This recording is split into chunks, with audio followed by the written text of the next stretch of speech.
right, so coach, as you enter year 3, is it a different feeling as you kind of progress into a program and establish your culture and stuff like that? Sure, absolutely. I think, this is, now a couple of times that we've done this when we go into a situation and we feel like it's a rebuilding situation. And at year 3, we feel like we've got that younger group of guys that are ready to go to step up and be leaders. Now, that first group of guys that we had, that first group of seniors, they were amazing kids and very hungry. And we were able to do some things, with the Carson Rogers and the Undra Farrows and the Caleb Fowlers. And then last year, we had another great group of guys and dealt with some adverse situations, but they were able to fight through it as well. And I think now this year's senior class hopefully will be our strongest class because of what they've learned from those 2 previous senior classes and how to deal with any situation that's thrown to them. So we're looking for big things because of the strength of the culture of the program that we've set. We always know with offense, it starts with QB1. Sure. If that's the leader of the offense, that's who it goes. So you have Bryce McKeon, he comes back this year. What have you seen from him this offseason as he's progressed into really that role and being the leader of the offense? And I think the one word that comes down to me is confidence. I've seen him step up in situations in which instead of asking the questions, he's the one providing the answers. And I think in any situation, when you feel like you can trust that quarterback out on the field as an extension of who we are as coaches, i.e. just another coach on the field, then you've got an opportunity to be great. And I think that's what Bryce has done through the work that he's put through off-season and through film study so that he can get out there and do those things that we're asking. It's exciting during meeting times to hear him talk and ask questions. It's what I always tell our guys, let's talk football. And with those guys that are capable and very, very knowledgeable about what they're doing, it's fun to coach. And he is QB1 and prime example of that. We also know it takes more than just the quarterback to get Sure. things to go. Just talk about the offense. Who are you excited about having back this year and guys that have progressed over the spring and the summer to get ready for the fall? So I think the big question mark for me was going into the spring was our offensive line.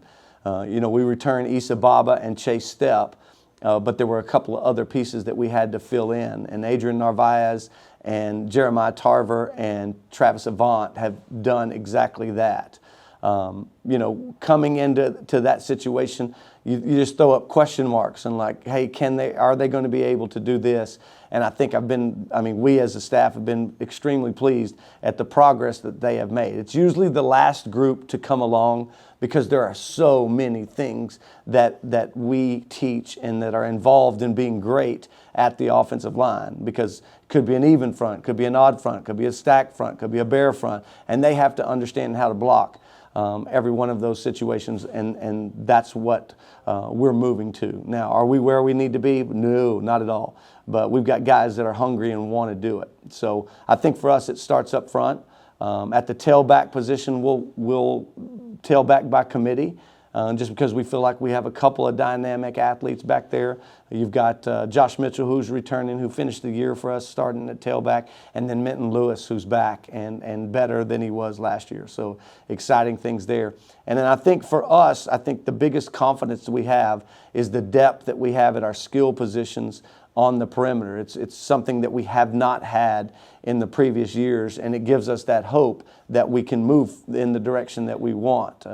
You got Vincent Doucette coming back. You've got Nate Alvarez, who stepped in to football from a basketball season that's going to provide great dividends for us. KJ Dibble, who's come over and transferred in. You've got Stephen Pohl, and you've got Jackson Mobley. You've got all that. There's a huge Justice Prince. There's a group of guys that we'll run wide receiver by committee too, and try to stay as fresh as we can with the fastest team on the field at all times. And defensively, I know you got some big pieces Sure. to replace. But, you know, I know there's not going to be another one of those guys. Yeah. Just waiting in the wings. But Aiden Allen does return. Absolutely. As an all-state guy from last year. Is he kind of the guy you're looking towards to kind of captain and lead that defensive unit? Yeah, I think there's three major ones that we're looking for to try to kind of lead us on that defense, and that's Aiden Allen, Jose Rivera, and then you've got Jonah Arazo on the back end. We've got another transfer kid, Ryder Anderson, who's come over to us, who's been just extremely godsend to us in the fact of what he's able to do. And then we've got another transfer at outside backer and our Mike backer that are both young, that are proving to be exactly all that they were touted to be, in the fact that they can step in and make significant roles or have significant roles and make a huge impact early on. Again, Nate Alvarez, 6'6" kid that played basketball, is now going to come over and play defensive end for us. So you've got Aiden on one end, Nate on the other end, and you've got Jose in the middle. That's a pretty stout three-man front. And then we've got the skill guys sprinkled all around that we feel like can make the plays where we need to. So let's talk about the season real quick. Sure. What's the bar this year? Where do you want to see in year 3 of this program? I know, you know, fighting for that district championship is one. Sure. Making the playoffs, winning a playoff game. Where's the bar at for this year for you and this coaching staff? Yeah, and it's a great question. I think what we've done is every year we've raised it just a little more. You know, the first year was, you know, the COVID year, and we were like, let's see what we're capable of doing and put the best team out there. And then through injuries, it's kind of wiped us out. That second year, the same thing. We played Plano Prestonwood. You know, that last 3 weeks of the season, I turned around, there were 9 starters standing behind me in street clothes.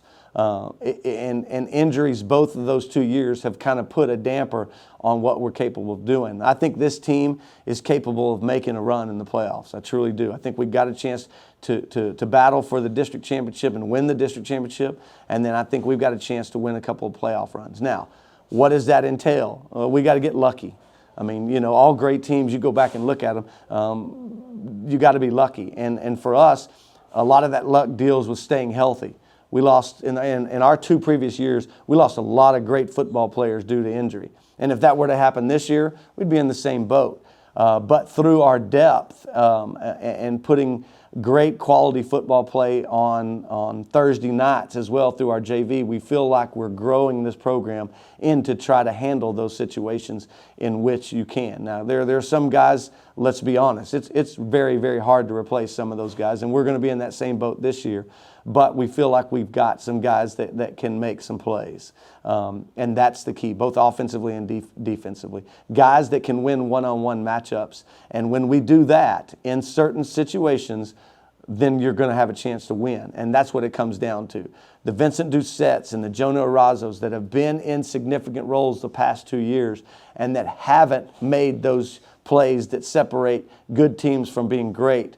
This year, their senior year, we're hoping they're ready to go, and we feel like they are.